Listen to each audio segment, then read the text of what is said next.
Mel Kiper Jr. has officially dropped his draft grades, handing our beloved Chicago Bears a solid B for a rookie class that could finally push this franchise into deep playoff territory.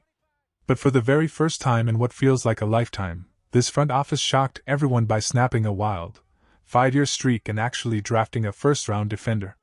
We are breaking down every controversial pick, every hidden gem, and the absolute truth about why this specific group of rookies changes everything for our future. Before we get into the absolute madness of this draft, do me a massive favor and smash that like button, share this video with a fellow diehard fan, and subscribe to the channel so you never miss an update on our squad. Let us completely set the table here and look at the actual haul.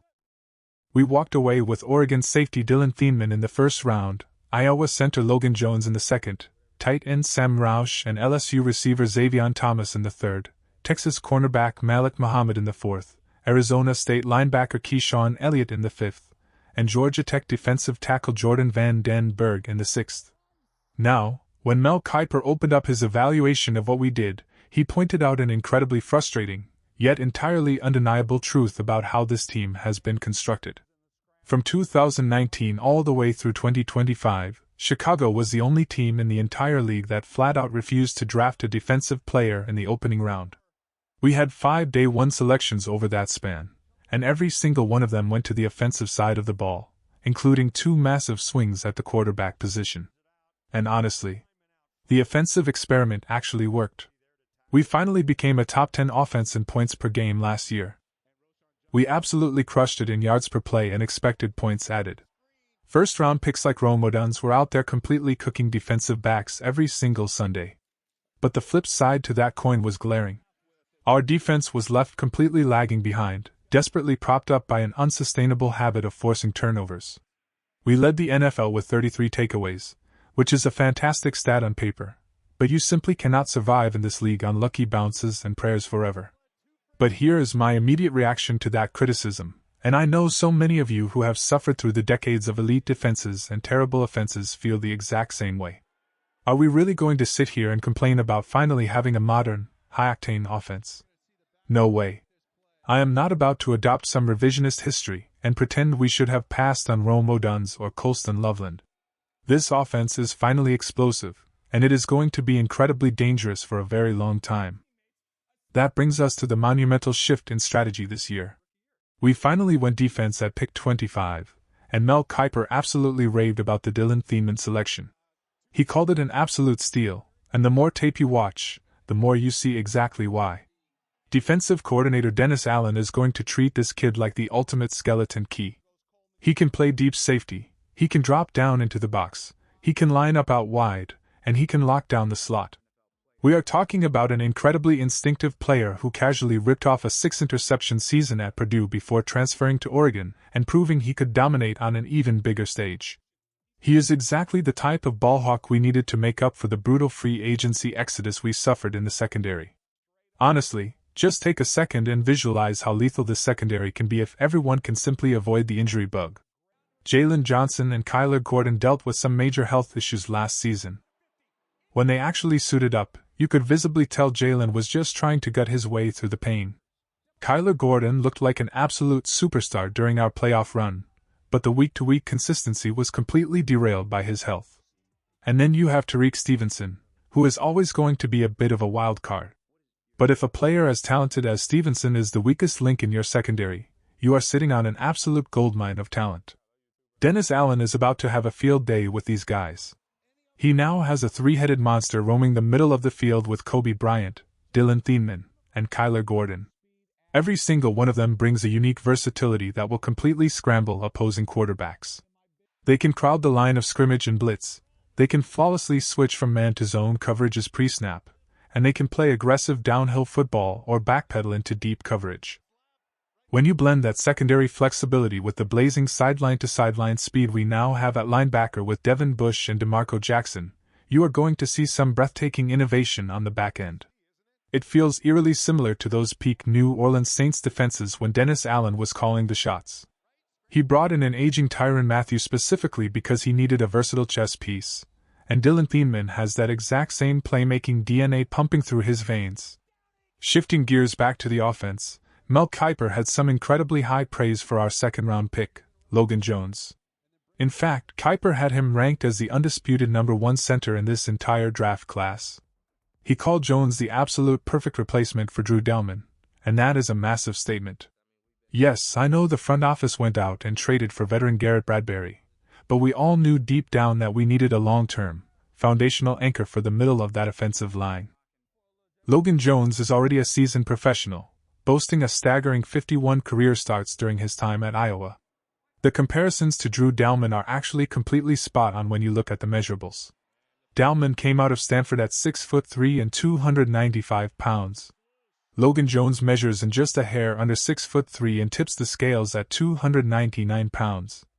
Their arm length is virtually identical, but Jones is actually a noticeably better athlete in open space, edging out Dalman in the 40-yard dash.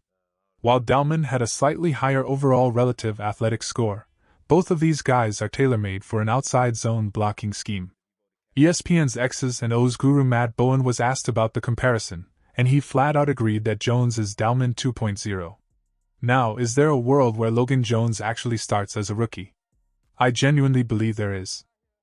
Ben Johnson's offensive system is notoriously complicated, so you cannot expect a rookie to seamlessly take the reins on day 1 of minicamp. But if we get deep into August and Jones is absolutely absorbing the playbook, do not be shocked if he wins that job. Garrett Bradbury had a decent year last season, but his entire career in Minnesota was defined by massive inconsistency. He was essentially an every-other-year player. He is a perfectly fine stopgap because he has experience working with young quarterbacks like Drake May, but drafting Jones was a brilliant piece of long-term roster construction. Then we get to the 3rd round, and this is where the draft takes a wildly fascinating turn. General Manager Ryan Poles clearly went off the consensus board to grab LSU wide receiver Xavier Thomas. Mel Kiper bluntly stated that Thomas was a clear day 3 prospect, implying this was a massive reach.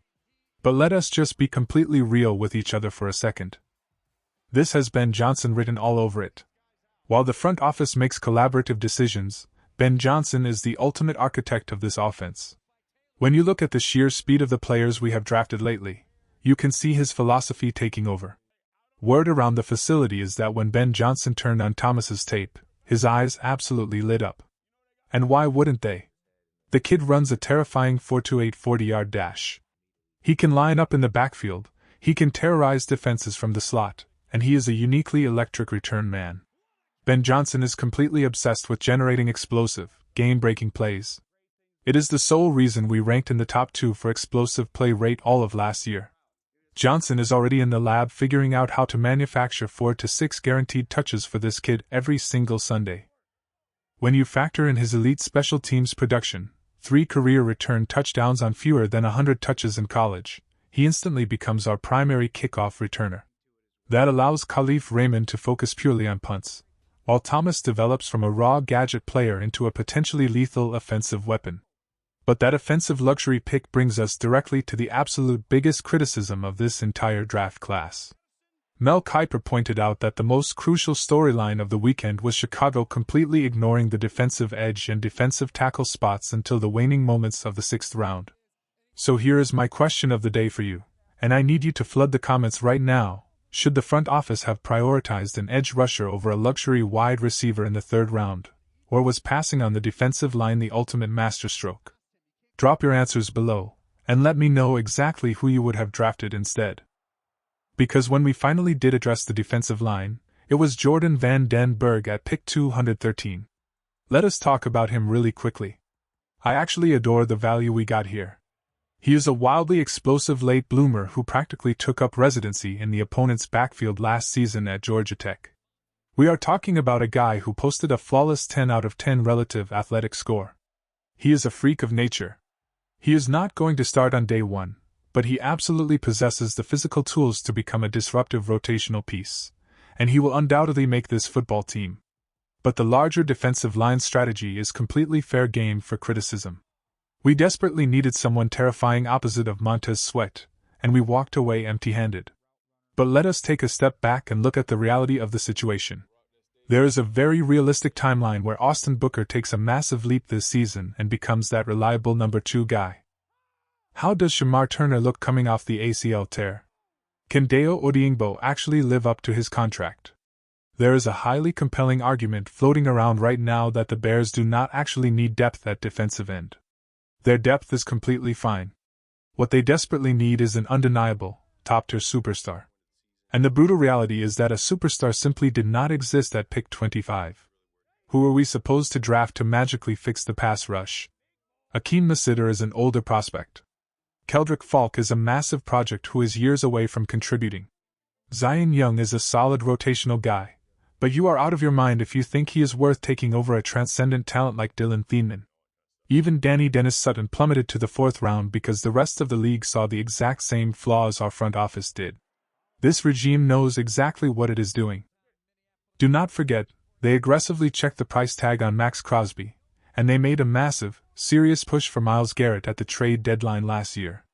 They are patiently waiting for a true game record to become available, and they refuse to waste premium draft capital on a guy who is just going to be another rotational body. Yes, the pass rush is currently the weakest link on this roster. But forcing a panic pick in the 1st round would have been catastrophic. We are absolutely going to see them get aggressive on the trade market during training camp or right at the trade deadline. When the dust finally settled, Mel Kiper handed this draft class a B. Personally, when I look at the immediate impact of the secondary and the long-term vision for the offensive line, I am giving it a very solid B+. This roster is officially loaded for bear, and the rest of the league needs to be put on notice. We will be back soon with even more deep dives into this incredible rookie class, so keep it locked right here and bear down.